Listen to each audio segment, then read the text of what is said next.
Don't let the title mislead you. Mortal Kombat was a thoroughly enjoyable movie-going experience. One of the hard parts about talking about films is that you have to take notes, or at least I do. I'm not the genius I appear to be. And doing so requires your aversion from the film for a brief but important seconds. I'll be definitely seeing this movie in the theater one more time to sit back and relax and enjoy it. All I wanted from the movie was to not be utterly cheesy, and I got what I wanted. Welcome to Movies Are Dumb Sometimes. Because movies are dumb. A quick recap of Mortal Kombat. Mortal Kombat kicks off with a sequence taking place hundreds of years in the past. Bi-Han kills Hanzo Hasashi, believing the Shirai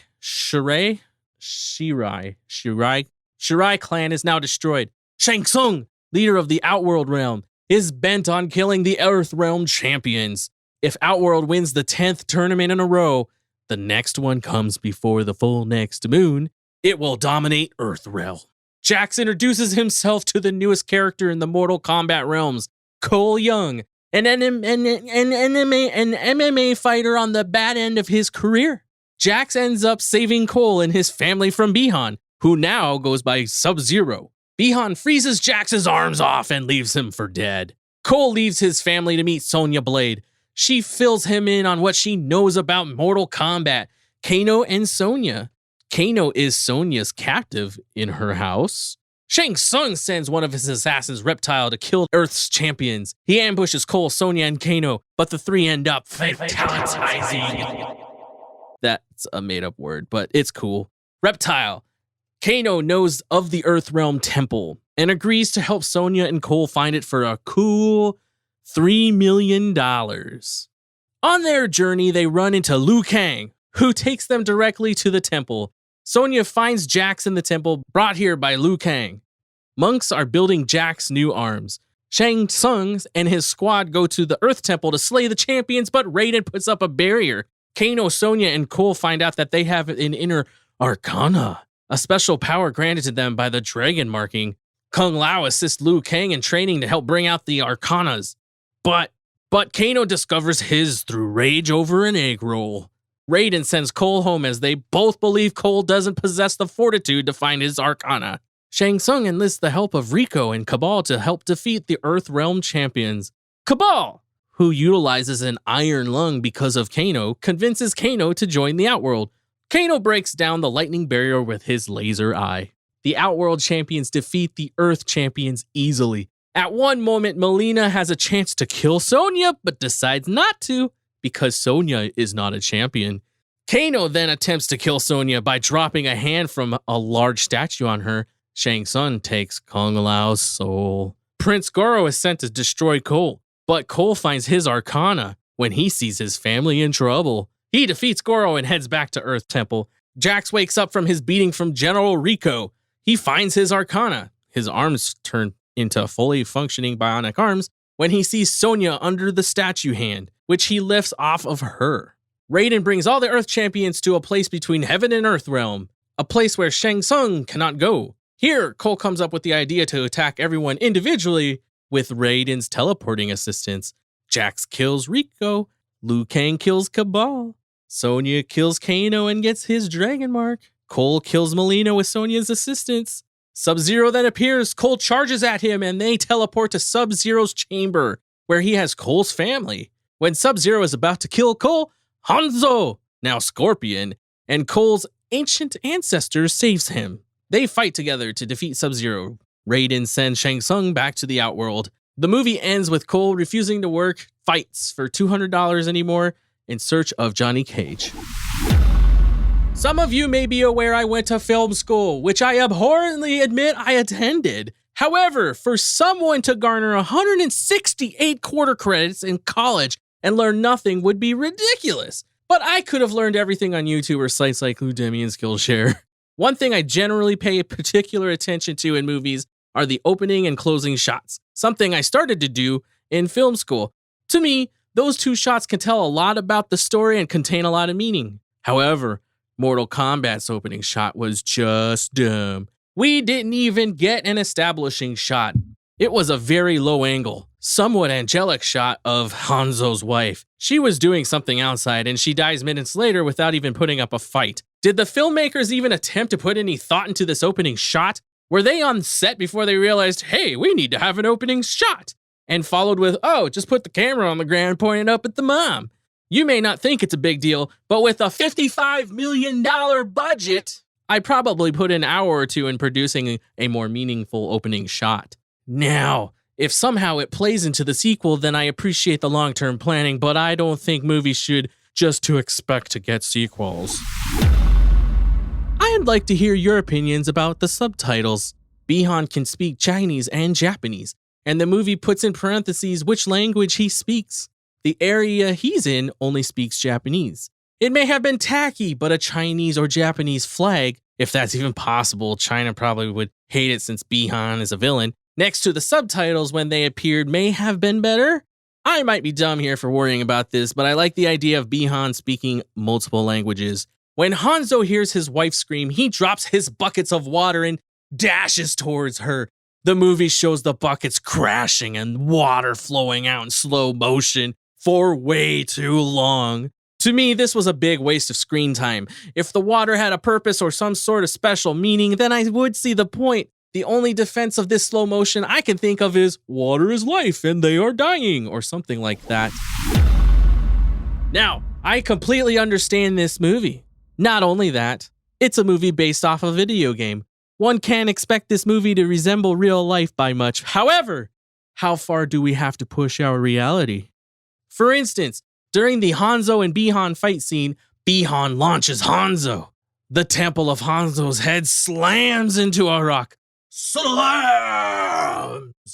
On the temple, but it barely phases him.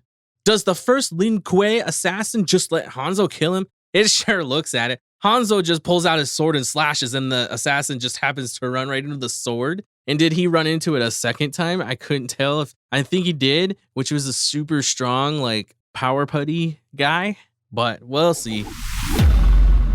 The next truly dumb moment comes from a meeting between Bihan and Chang Sung. Bihan informs Chang Sung that now he goes by Sub-Zero with no explanation at all. This might bug me because I was watching the movie with movies are dumb sometimes in mind. But why did he decide to change his name? After 400 years of the same name, do you just wake up one day and decide it's time to change your name? Jax's low angle to show off his arms was quite funny to me. Man, does he have big arms though. Jax introduces himself to Cole, then tails Cole and his family to keep an eye on him. Sub-Zero appears to kill Cole, but Jax saves them with an extraction in his SUV. Sub-Zero blocks an alleyway, and Jax gives instructions to meet Sonya to Cole. He grabs some sort of rifle or shotgun and goes after Sub-Zero. As Jax seeks out Sub-Zero, he does a quick turn and has Sub-Zero's face just inches away from his gun. However, Jax fails to pull the trigger. He then proclaims he has 6 tours, like that makes him look any better. It also looks dumb that he has no other weapons other than his one gun on him. If you're tracking down an enemy with a superpower, wouldn't you want to arm up like Rambo? At least with a knife or something. However, this scene did produce a cool shot of Sub-Zero after he discards Jax. Of course, it comes in a low-angle shot. Cole arrives at Sonya's home, to which she responds by aggressively taking him down. If Jax was sent to retrieve Cole, how does Sonya not know who Cole is? Sonya is intense. I don't know if it's overacting on McNamee's part or what, but the amount of intensity that Sonya has surely would have put some wrinkles on her or something. Everything is so dramatic with her. The only thing I can think of is because she has her arch nemesis Kano contained in her home, which she just casually forgets to tell Cole about. When Reptile attacks them at one point, he's above them, ready to pounce. And he's making some noise. And nobody hears him. And it wasn't just some noise. At least those of us in the audience heard a ton of noise. And another thing that kind of bugs me with video game to movie productions is the use of the video game. For example, when Kano rips the still beating heart out of Reptile's chest, he proclaims, "Kano wins!" Kano wins. Kano wins.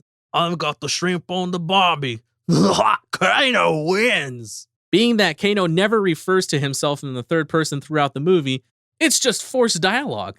Of course, numerous other times the game's phrases are used, but none as dumb as when Cabal proclaims fatality when Liu Kang kills him. And I take that back because I did see the movie again. It was Liu Kang, I think, that said fatality. But why did he sound so much like Cabal? To me, he did anyway. He wasn't little Naruto anymore. And how did Sonya discover her arcana? Everyone has to go through some training or journey to uncover it, except Sonya. She just gets to have hers. Is it because she's so intense that her arcana caved into the intensity? And why didn't Melina's spine get obliterated by the purple rings? First off, I'll say the wrong cousin dies. That means a lot, because in the short amount of time Kung Lao receives, it made me upset that he had his soul taken. However, can I just dismiss Kung Lao as one of my favorite characters since Mortal Kombat 2? Perhaps that's why I was upset by his death. Kung Lao also had the best fatality on Nitara, if you ask me. He's also the one responsible for discovering Kano's arcana. Side note, when Kung Lao appears, does Kano even see him use his hat? No, he doesn't.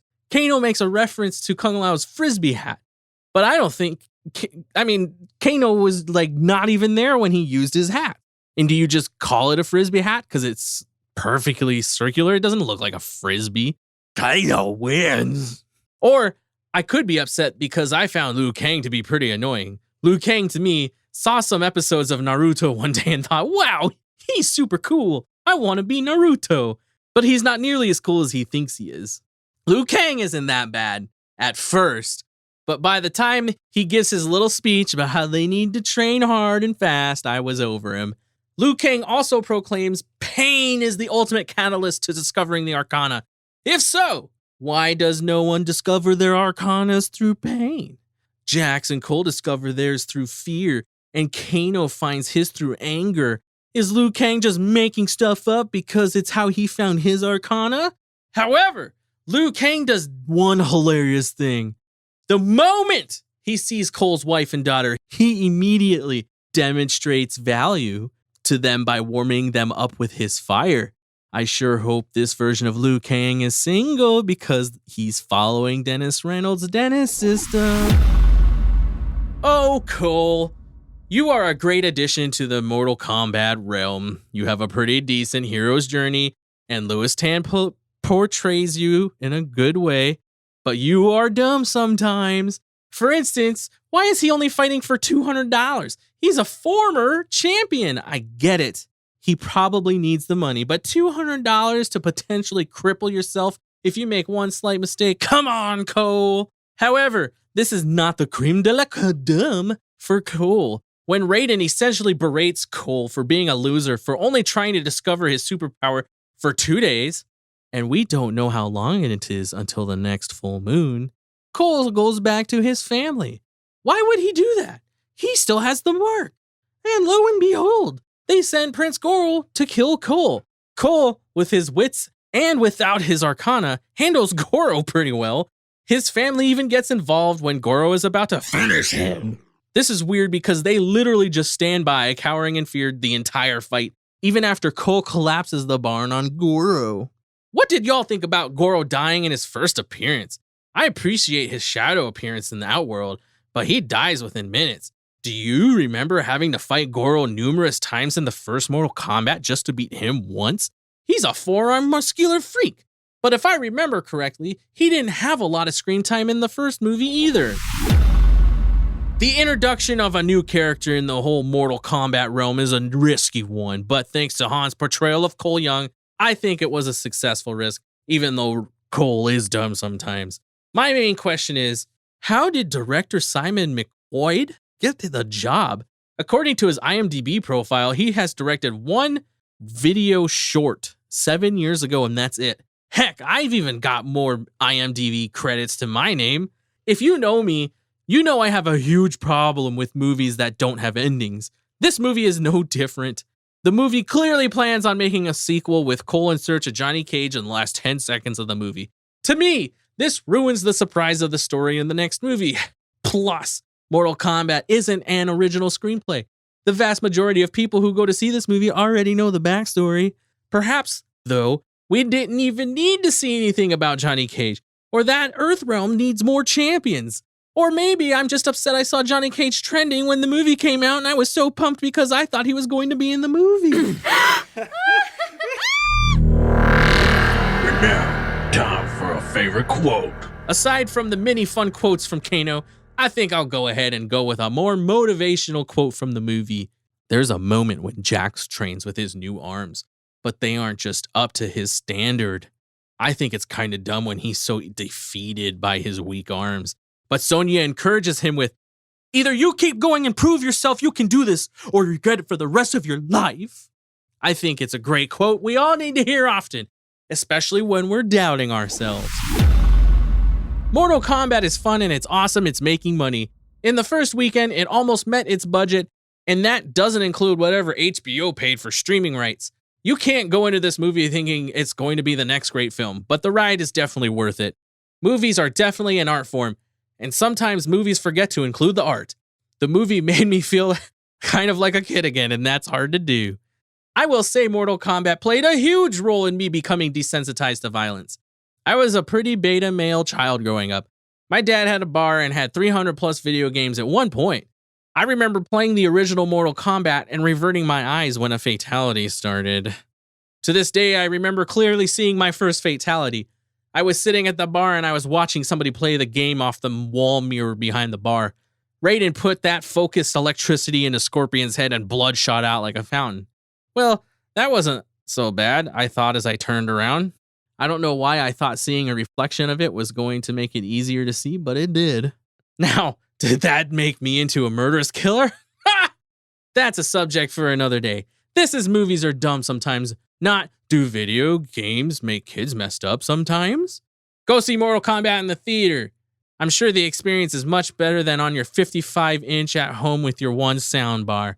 And if you appreciated this podcast or you appreciated the blog post reading about Mortal Kombat, make sure you follow Movies Are Dumb Sometimes on Anchor, on Stitcher or Breaker or Google Podcasts or whichever. You can see all the links. Just you might have to look for a second. I can't just ramble off all the links. Or you can go to Twitter or to Facebook. On Twitter, it's at MoviesAreDumbS. Or on Facebook, it's at Movies Are Dumb Sometimes. Or drop me an email at mads@belowfacts.com.